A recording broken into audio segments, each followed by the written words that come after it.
বাংলাদেশের প্রচলিত আইন অনুসারে ওই কারণের জন্য যথাযথ ব্যবস্থা না নিয়ে কেন একটা প্রতিষ্ঠানকে বন্ধ করে দেওয়া হলো? আমরা এরপর দেখতে পেলাম 8 দিনের দুর্ঘটনার পরেও হামে অসংখ্য রোগী বিভিন্ন হসপিটালে মারা গেছে। খুলনা সিটি হসপিটালে দুর্ঘটনার জন্য আগুন লেগে বহু হতাহত হয়েছে, কিন্তু ওইখানে আমরা কোনো অ্যাকশন নিতে দেখলাম না। এখন আমাদেরকে ভাবতে হবে, এখন সরকারকে ভাবতে হবে, কেন আমাদের এই 8 দিন হসপিটালে যে হাজার হাজার স্টাফ আছে তাদের কর্মসংস্থান কেড়ে নেওয়া হচ্ছে। যেখানে সরকারের এবারের ঘোষণা ছিল আমরা 1 কোটি কর্মসংস্থান তৈরি করব, সেখানে আমরা দেখতে পাচ্ছি একদিনে একটা লাইসেন্স বাতিলের মাধ্যমে প্রায় 4700 স্টাফের চাকরি থেকে বঞ্চিত হতে হচ্ছে। আজ তারা কি হচ্ছে, আজ তারা তাদের পরিবার নিয়ে হতাশাগ্রস্ত হচ্ছে, তারা কেউ কেউ গ্রামে চলে গেছে। সুতরাং আমরা আজকে এই মানববন্ধন থেকে বলতে চাই, যারা গরিব ও মেহনতি মানুষের জন্য কাজ করে থাকেন সরকার তাদেরকে পুরস্কৃত করবে।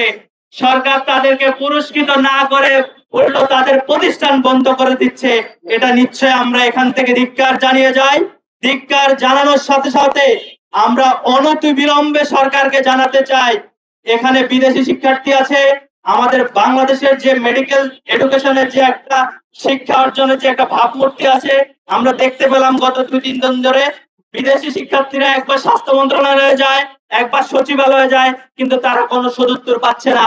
এটা ইন্টারন্যাশনাল মিডিয়াতে যাচ্ছে, আমাদের মেডিকেলের ভাবমূর্তি নষ্ট হচ্ছে। মেডিকেলে আপনারা জানেন একটা সিন্ডিকেট কাজ করে, এই সিন্ডিকেটের আসল লক্ষ্য হচ্ছে বাংলাদেশের স্বাস্থ্য খাতকে বাজেভাবে দেখানো। বাজেভাবে দেখাতে পারলে তারা আমাদের পেশেন্ট গুলাকে নিয়ে যেতে পারবে।